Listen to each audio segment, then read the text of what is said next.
3 catalytic converters are missing from school buses belonging to a transportation company in Menasha. Lamers Fox City's location reported the theft on Friday, but it's unknown when the incident occurred. They didn't have an exact time frame on when this theft happened, but believe it was sometime between 3 and 4 weeks prior to this.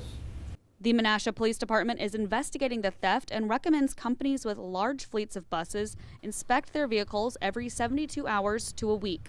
The benefits of this are if you would report this theft within, let's say, 3 days to a week, we could use surveillance cameras from street cameras or flock system type cameras and narrow down the window of that theft and potential suspects, where opposed to when we're investigating a month of traffic cams in the area, it's virtually impossible. This isn't the first time that Lamers Fox City's office has been targeted either. Here in this same lot, several catalytic converters were stolen last fall, and this isn't even the only business in the area that has been targeted for its catalytic converters.